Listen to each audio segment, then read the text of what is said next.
श्री ओम नमः सिद्धेभ्यः। जय श्री ओम नमः सिद्धेभ्यः।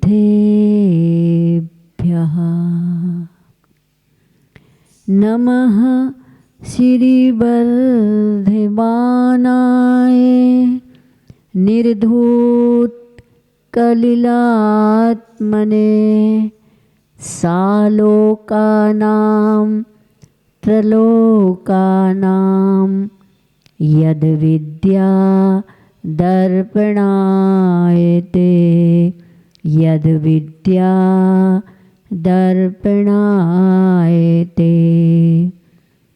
मोक्ष मार्ग पर तुम चलो, दुख मिट सुख मिल जाए। परम सुगंधित ज्ञान की मधुर कली खिल जाए।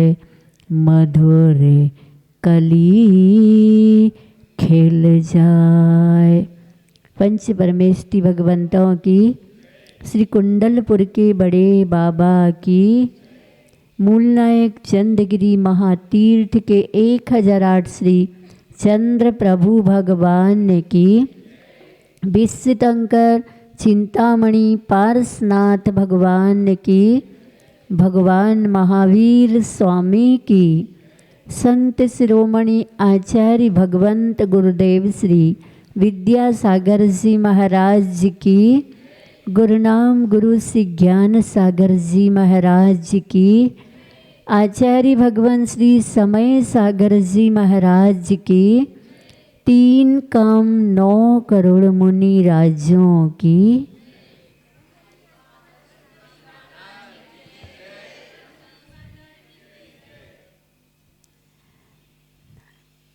प्यारी प्यारी भव्य आत्माओं, गुरु वर्णम भक्ति निर्झर के प्रसंग में गुरुओं के वचन अद्भुत होते हैं। आचार्य भगवंत इस युग के, इस विश्व के, इस ब्रह्मांड के गुरु थे और उन्होंने अपनी साधना के मंथन से हम सब भव्य जीवों के लिए अद्भुत साहित्य, जिसमें हित हो, हित सहित, साहित्य और साहित्य का भाव साहित्य, ऐसा मूक माटी में कहा है। बहुत ही अच्छा दोहा है, क्योंकि रत्न करंडक श्रावकाचार ग्रंथ राज चल रहा है।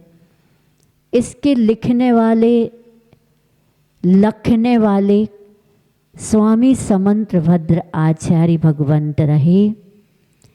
सो सम्यक दर्शन का प्रकरण चल रहा है। अगर हमें उस सम्यक दर्शन को पाना है, खरीदना नहीं, पाना है, बाहर नहीं भीतर से पाना है, तो आचार्य जी ने एक दोहा लिखा है। उसका दोहन प्रत्येक भव्य मुमुक्षु के जीवन में होना ही चाहिए। आचार्य जी का कहना है, अगर मैंने भव्य और मुमुक्षु कहा है तो भव्य का मतलब होता है जिसमें होने की योग्यता हो, और मुमुक्षु का मतलब मोक्तुम इच्छा मुमुक्षु, मोक्ष की इच्छा। मोक्ष की इच्छा का मतलब स्वभाव को प्राप्त करने की साधना। वो दोहा कहता है, नायक नहीं लायक बनो, करना है कुछ काम। क्या? नायक नहीं लायक बनो, करना है कुछ काम, गायक नहीं गायक बनो, पाना है शिव धाम। अद्भुत दोहा है।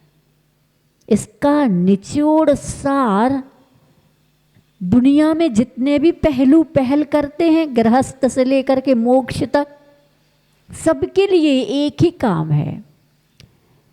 क्योंकि होता ऐसा है कि अधिकार तो ले लेते हैं लेकिन कर्तव्य नहीं करते हैं, इसलिए सब जगह खलल कलिल हो जाती है, भ्रांतियां आ जाती हैं लोगों में, लोग कशिश से भर जाते हैं उनका मन। तो आचार्य के इस दोहा का अगर हम दोहन करते हैं तो ये आचार्य का दोहन कहता है सम्यक दृष्टि तो हर पहलू पर पहल कर सकता है, तो सम्यक दर्शन होना भी तो चाहिए, और अगर सम्यक दृष्टि है तो उसकी पहल क्या होगी? नायक नहीं, क्या करना है नायक बन करके, हमें तो लायक बनना है। नायक बन भी गए और नायक पद का जो कर्तव्य है, नायक होता कैसा है? आचार्य का कहना है नायक वो होता है जैसे माँ होती है घर में। माँ कैसी होती है? घर के पूरे सदस्य को खिलाएगी फिर बाद में खाएगी, परवाह नहीं सामग्री बचती है कि नहीं बचती, लेकिन वो बचा के नहीं रखती, वो पहले सबको खिलाती है। ऐसे ही नायक सबका ख्याल रखता है और बाद में अपना ख्याल रखता है। एक बात। दूसरी बात, संगठन और समूह में 70% परिवार की, समाज की अथवा जहाँ का जो नायक है उसकी सुनता है, और 30% बाद में आवश्यकता लगती है तो अपनी बात रखता है।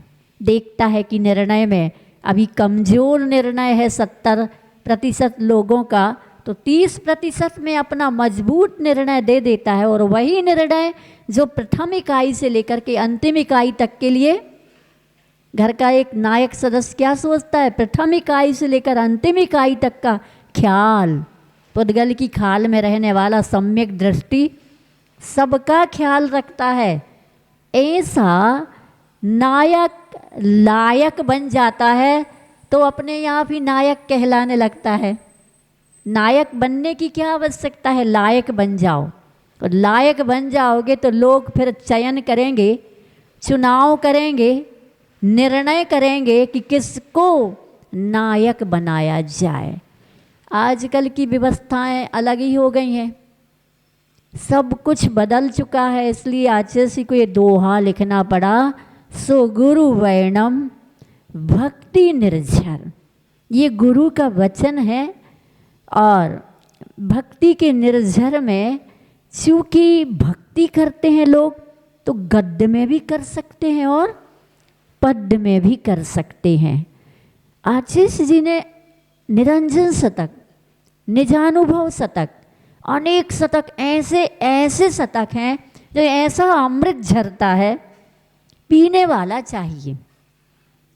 अगर स्वाद नहीं ले रहा है, उसका दुरुपयोग कर रहा है, तो आज का अमूढ़ दृष्टि अंग कहता है ये मूढ़ता है, ये मूर्खता है। जान जान करके आँखन बांधी पाटी, और आँखों में अगर पट्टी बंधी है तो फिर कोलू के बैल की तरह। कोलू का बैल कैसा होता है? पहले कोलू चलाने वाले बैल होते थे, आजकल तो मशीनें हैं, मशीनों का ज़माना आ गया, मशीन संसाधन बन गई है। तो बैल क्या करते थे? तेल पेलने के लिए किसान कोलू में बैल चलाता था। कोलू पर एक विशेषता थी कि बैल के आँखों में पट्टी बांध देते थे। आचार्य जी ने कहा कि मैंने कई बार सोचा कि पट्टी बांधने की क्या आवश्यकता है बैल की आँखों में। खुली आंखों से भी तो कोलू पहल सकता है ना। तो आशीष ने कहा फिर मुझे समझ में आया कि अगर आंखों में पट्टी ना बांधे, क्योंकि बैल सुबह से शाम तक कोलू पहलने के लिए घूमता है। अब वो जब पट्टी बनती तो सोचता है मैंने इतने किलोमीटर की इतना किलोमीटर चल लिया है, और पट्टी बनती तो चक्कर आ जाता, नहीं बंधती तो चक्कर आ जाता, मैंने इतना चल लिया इतना चल लिया। जब शाम को पट्टी खुलती है तो कोलू का बैल वहीं के वही है। संसारी जीव भी कितना चल ले, लेकिन अगर मूढ़ता है और पर्याय मूढ़ता है तो अमूढ़ दृष्टि अंग आ नहीं सकता है। इसलिए स्वामी समंत भद्र जी आज हमें सभी को अमूढ़ दृष्टि अंग के बारे में बताने वाले हैं। हम देखते हैं पहले श्लोक जो सबके इस लोक को क्या इस लोक को सुधारने वाले हैं, संभालने वाले हैं। आप लोग कौन से लोक में हैं? इस लोक में कि परलोक में हो? इस लोक में हो, परलोक की तैयारी है। जन्म होते ही तैयारी होने लगती है परलोक की। कैसे? आयु कर्म का एक एक निषेक खिरता जा रहा, खिरता जा रहा, खिरता जा रहा। बताइए कहाँ की ओर है सब? हम इतने वर्ष के हो गए, इतने वर्ष के हो गए, कितने वर्ष के हो गए? इतने वर्ष कम हो गए। अब कितना बचा है? क्योंकि सांसों का नाम ही तो जिंदगी है। श्वास है तो तुम हो, श्वास है नहीं तो सब यही धरा रह जाएगा, जिसको तुम मैं फलाना चंद, मैं फलानी डैश डैश, ये जो सोचते हो ना, दर्पण में देख करके सोचते हो, अथवा लोगों के बीच में, भीड़ में भी, परिवार में भी, रिश्तों में भी, आप जो बात करते हो उस बात में आपके अहंकार की पुष्टि दिखाई देती, घमंड की पुष्टि दिखाई देती। ये सब मूढ़ता है। इस मूढ़ता को छोड़ने के लिए 14 नंबर का श्लोक देखें, ताकि यह लोक भी सुधरे और परलोक भी सुधरे। का पथे पथि दुःखानां, का पथे पथि दुःखानां, का पथस्थेप्य सम्मतिः, का पथस्थेप्य सम्मतिः, असंप्रक्तिरनुत्कीर्ति, असंप्रक्तिरनुत्कीर्ति, रमूढ़ा दृष्टिरुच्यते, रमूढ़ा दृष्टिरुच्यते।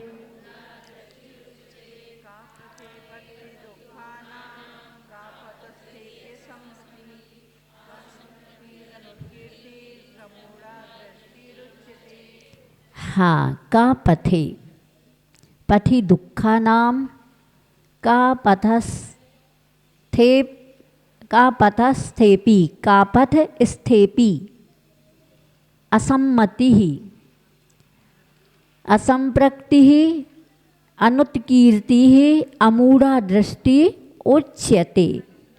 हाँ बच्चे ध्यान से, या हाँ, का पथे मिथ्या दर्शनादि रूप कुमार्ग में, क्या दो मार्ग हैं? एक संसार का मार्ग है और एक मोक्ष का मार्ग है।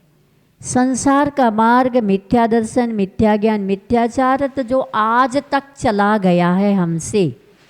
कब से? कोई और कोई छोर नहीं है तब से। तो मिथ्या दर्शन, मिथ्या ज्ञान और मिथ्या चारित्र पथि आने मार्ग स्वरूप जो मिथ्या दर्शनादि रूप दुखा नाम, ये कैसे हैं? मिथ्या दर्शन, मिथ्या ज्ञान, मिथ्या चारित्र दुखों के रूप हैं। तो का पथ स्थेपी, कुमार्ग में स्थित जीव में भी असम्मति ही, मानसिक सम्मति से रहित, अनुत्कीर्ति ही, हाँ क्या?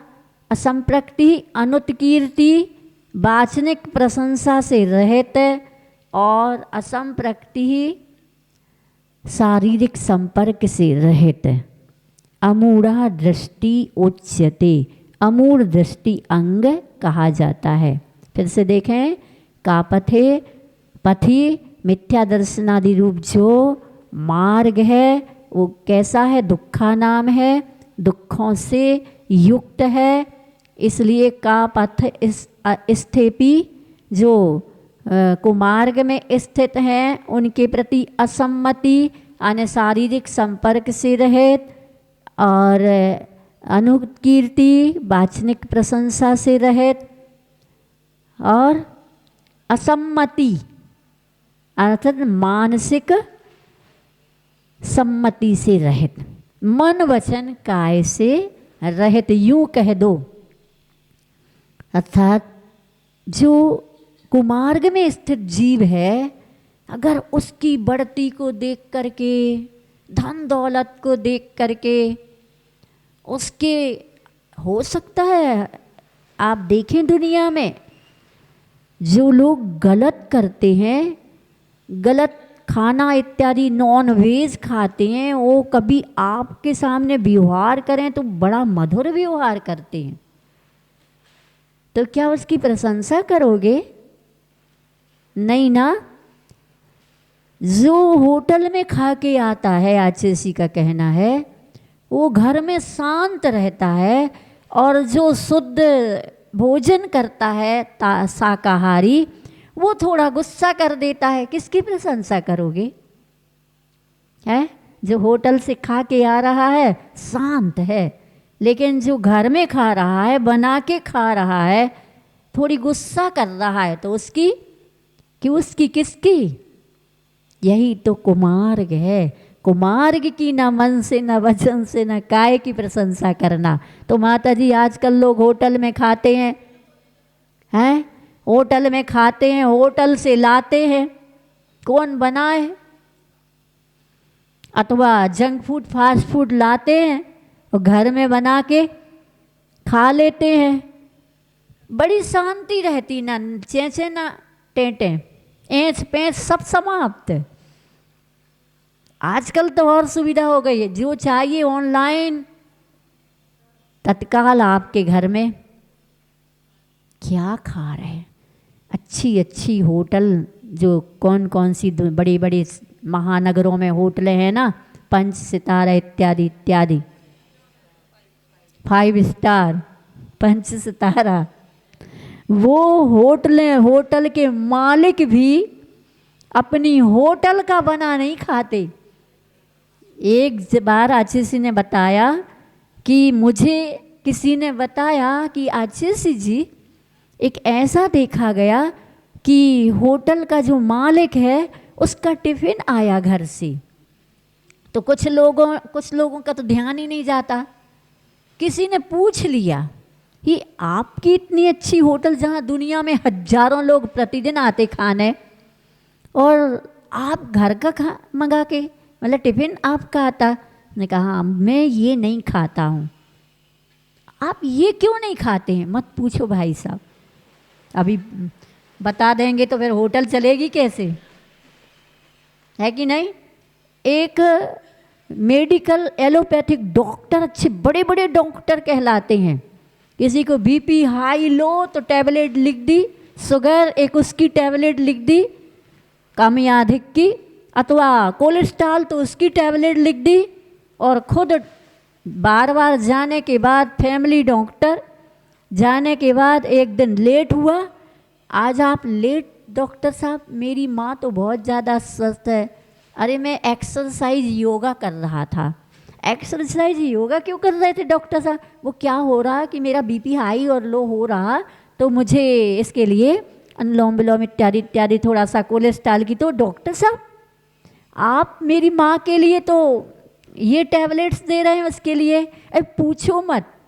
क्यों नहीं पूछो? अभी मैं सब बता दूंगा तो मेरी हॉस्पिटल कैसे चलेगी। ये दुनिया है, दुनिया दुरंगी, मकारी सराय कहीं खैर खूबी कहीं, हाय हाय होने के बाद अगर सम्यक दृष्टि हो जाए तो फिर एक अच्छा डॉक्टर आपको यही सलाह देगा, और वो भी उस चीज़ को छोड़ करके जहाँ लोगों को फायदा ही नहीं है, सिर्फ लूटना है, सिर्फ पैसे इकट्ठे करना है। आज दुनिया में सब जगह होटलें देखो तो कहीं पर भी देखो सब जगह क्या है? अहिंसा है, संवेदना है, आत्मीयता है, अहित से बचाने का कोई रास्ता है? नहीं है। कुछ लोग चिल्ला भी रहे हैं, डॉक्टर्स लोग बता भी रहे, तब भी अरे सारी दुनिया तो वहीं जा रही ना। हम ये सोच करके उसकी मन से, वचन से और काय से प्रशंसा करते हैं, चाहे धार्मिक क्षेत्र हो, चाहे व्यवहारिक क्षेत्र हो, कोई भी क्षेत्र हो, हमारी मूर्ताएं हमारे लिए ही क्या कर देती हैं? मूर्ख बना करके हमारे जीवन के एक एक अनमोल क्षण को, ये श्वासें क्या हैं? कीमती हैं। ये आपके घर में रखा हुआ गोल्डन, उससे भी एक एक श्वास गोल्डन चांस है आपके लिए। मनुष्य पर्याय है, ये दुर्लभ पर्याय है। ये खुद आपकी तिजोरियों में या दुनिया में जैसा कोहिनूर हीरा आपके विश्व में नहीं मिलेगा, उससे भी अनमोल आपकी ये पर्याय है। तब तो आचार्य समंत्रभद्र को रत्न करंडक श्रावकाचार रत्नों की पेटी में रख करके तुम्हें ज्ञात करा रहे, घबराओ मत। एक भी बोल अगर आपने अपने जीवन में तौल लिया, उसको तौलने का मतलब आत्मसात कर लिया, श्रद्धा नहीं बना लो, गलत को गलत कहो, जो हम कर रहे हैं वो ठीक तो नहीं है। हम जो बिजनेस में इनकम टैक्स, सेल टैक्स के प्रति झूठ बोल रहे हैं वो ठीक तो नहीं है, लेकिन करना पड़ रहा है। तो भी आपका सम्यक दर्शन करना पड़ रहा, जिसको करना पड़ रहा है कल निश्चित छूट सकता है नहीं, लेकिन ऐसा तो मेरे जीवन में नहीं होगा तो कैसे? बाहर भले हम बताएंगे हम बिल्कुल साफ सुथरा हैं, दूध के धुले हैं, हो तुम धूल के धुले, धूल में धूसरित, हम तो दूध के धुले हैं, हमें कुछ कोई कहना नहीं। जबान खींच लेंगे अगर जबान निकाली बाहर, जबानों के लिए क्या है ये? चलता नहीं ऐसा? आप सबके अनुभव में आ रहा है कि नहीं? आप घर देखते हो, गृहस्थी देखते हो, रिश्तों को देखते हो, पड़ोस को देखते हो, और इन सब को नहीं देखते तो ये दुनिया के दृश्य आप सीरियल्स में देखते हो, व्हाट्सएप में देखते हो, यूट्यूब में देखते हो कि नहीं? बोलो, हमें तो माता जी फुर्सत ही नहीं है धंधे से फुर्सत नहीं, लेकिन फुर्सत में मोबाइल ही खुलता है। लोग 12-12, 2-2, 2:30 बजे के बाद सोते हैं और 10 बजे के बाद उठते हैं। बताओ, 5 से 6 के बीच में उठने वाला देवता कहलाता है, 6 से 7 के बीच में उठने वाला मनुष्य कहलाता है, और 8 से 9 के बीच में उठने वाला त्रयंच कहलाता है, और उसके बाद उठने वाला नारकी कहलाता है। राक्षस नारकी दोनों ही है। तो क्या मतलब? ऐसी जिंदगी जी रहे, नोटों के लिए जी रहे, कोई वोटों के लिए जी रहा है, कोई नाम की चाह के लिए जी रहा है। ये मूर्खता नहीं तो और क्या है? और जहाँ मूर्खता है वहाँ मूर्खता है, समझदारी तो है ही नहीं। समझदारी होती तो कागज के नोटों की रक्षा ना करके अपने आत्मा की रक्षा करते, अपनी पर्याय, मनुष्य पर्याय में करते अच्छे अच्छे उपकार। तो माता जी धन के बिना उपकार कैसे होगा? सुनो, भावना तो भाव छप्पर फाड़ के आएगा। क्या? कौन बनेगा करोड़पति? सीरियल देखा है ना? सबकी इच्छा हुई हम बन जाए करोड़पति, उसके बाद कुछ दिन बाद चला अब तो छप्पर फाड़ के, क्या? अब तो छप्पर फाड़ के, अब छप्पर फाड़ के, ये छप्पर फाड़ के आता कैसे है? पुण्य होगा तो छप्पर फाड़ के आएगा, पुण्य होगा तो ही करोड़पति बन पाओगे। आचार्य का कहना है आज की दुनिया का पुण्य और पाप शेयर बाजार की तरह है। शेयर बाजार एक रात में इतिहास बदल देता है, रोडपति को करोड़पति और करोड़पति को रोडपति बना देता। अब तो ना हमें करोड़पति बनना है ना हमें रोडपति बनना है, हमें तो सिद्धपति बनना है। क्या बनना है? इस प्रकार से अगर तो मूर्ता समझ में आई क्या कहलाती? जो करने योग्य नहीं है, जो हकीकत में दुख के कारण है, उनमें आप चलने वालों की प्रशंसा करें, मन से, वचन से, काय से, अथवा सच्चे देव शास्त्र गुरु का स्वरूप बता दिया है स्वामी समंत भद्र जी ने। 18 दोषों से रहित देव होते हैं और किसी प्रकार से सर्वज्ञ की वाणी वादी और प्रतिवादी के द्वारा खंडित ना हो सके, उनकी वाणी शास्त्र कहलाती है। और जो आरंभ परिग्रह से रहते, विषयों से अतीत ज्ञान और ध्यान में लीन रहते, वो गुरु कहलाते हैं। अब इसके अलावा आपको और भी कोई गुरु मिले, और भी कोई देव दिखें, और भी कोई, तो वो क्या हुए?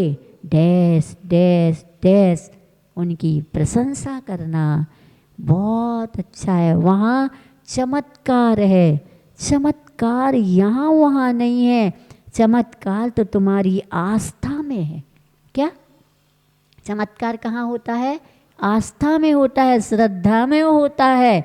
अगर गहराई से एक बार नमोकार मंत्र पढ़ो तो ऐसो पंच नमो यारो सब विपाव प्रणासनो मंगलाड़म च सब्बेसिम परमम हवई मंगलम। तो इस प्रकार से आचार्य जी ने जब प्रतिभा मंडल का निर्माण हुआ, शिविर लगने लगे, उसके उपरांत 2004 में आचार्य जी का चातुर्मास तिलवारा घाट में हो रहा था और प्रतिभा मंडल की 30-35 बहनें मेरठ बीएड करने जा रही थी, मेरठ। तब आचार्य जी को हमने लिख के दिया 2 लाइन में कि आचार्य जी ये लोग मेरठ बीएड करने जा रही हैं और ये वीरांगना बन के लौटेंगी, या वीरांगना बन के लौटेंगी। तो आचार्य जी कहते हैं कि आदर्शमती को कहना वीरांगना नहीं, ये लोग रेवती रानी बन के लौटेंगी। वो अमूढ़ दृष्टि अंग में रेवती रानी प्रसिद्ध हुई।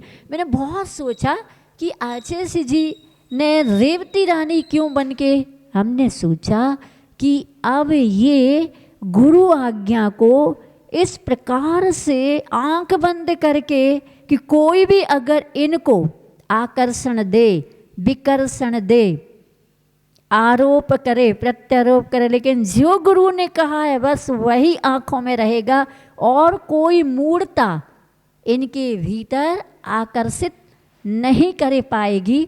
कहीं और अन्यत्र कोई लोभ दे, आप आ जाओ इधर से, अरे प्रतिभा स्थली में क्या पढ़ा रहे हो, हमारे यहाँ पढ़ाओ, क्या मिलता तुम्हें? हमें तो बस तन का वेतन मिलता है, मतलब भोजन। बीमार हो जाओ तो औषधि, और जैसे आप लोग रोटी कपड़ा और मकान, यही तो आवश्यकता है। इसके अलावा तो बैंक बैलेंस, क्या आवश्यकता बैंक बैलेंस? अरे आप कहाँ, चलो हम तुम्हें प्रिंसिपल बना देंगे और कितनी पेमेंट देंगे, जितनी चाहो मन चाही उतनी देंगे। कहीं ऐसे आकर्षण में फिसल ना जाए, इसके लिए आचार्य ने कहा मूढ़ता ना आए। देव शास्त्र गुरु ने जो कह दिया तो आंख बंद करके और कोई कुछ भी कहे, लोभ दे, लालच दे, क्योंकि आचार्य ने कहा तुम लोभ तंत्र में नहीं लोक तंत्र में रहते हो। कहाँ रहते हो? लोभ तंत्र में नहीं, लोक तंत्र। और भारत हमेशा लोभ तंत्र का राज्य नहीं था, भारत तो लोकतंत्र था। राज्य के राजा भी जैसे राम राज्य था, कृष्ण राज्य था, और भी अच्छे अच्छे महापुरुषों ने सबके हित में राज्य चलाए हैं नीति कुशलता पूर्वक। और सबका ख्याल रख करके बस ऐसे ही तुम लोगों को अमूढ़ दृष्टि अंग कहता है। हो गए 24 तीर्थंकर ही होते हैं, 25वां तीर्थंकर आया नहीं, हो चुके। अब अगले उत्सर्पणी काल में होंगे तीर्थंकर प्रारंभ इस भरत क्षेत्र में। वो आए हैं, वो हो चुके, अब आ नहीं सकते। इस प्रकार से दृढ़ता, मूढ़ता नहीं। देख अपन तो क्या होता, देखने भग जाते। कोई कहता 25वां तीर्थंकर आया, चलो चलो देखने, तो देखने चले जाते कि नहीं, देख तो ले, देखने में क्या जाता। रेवती रानी कहती नहीं, देखने भी नहीं जाना, क्योंकि उसी की तो परीक्षा थी कि ये मूढ़ अमूढ़ दृष्टि में परफेक्ट है कि नहीं, परफेक्शन है कि नहीं इनके पास। इस प्रकार से यह समंत्रभद्र स्वामी हम सभी के लिए संसार की मूढ़ता से बचा करके सच्चे देव शास्त्र गुरु के रास्ते पर हमें अडिग करना चाहते हैं। इसलिए सब मोक्ष मार्ग पर चलो, गृहस्थ में भी और साधु में भी इसी भावना के साथ। बोले परम पूज आचार्य भगवंत गुरुदेव श्री विद्यासागर जी महाराज की, गुरुनाम गुरु श्री ज्ञान सागर जी महाराज की, 3 कम 9 करोड़ मुनि राज्यों की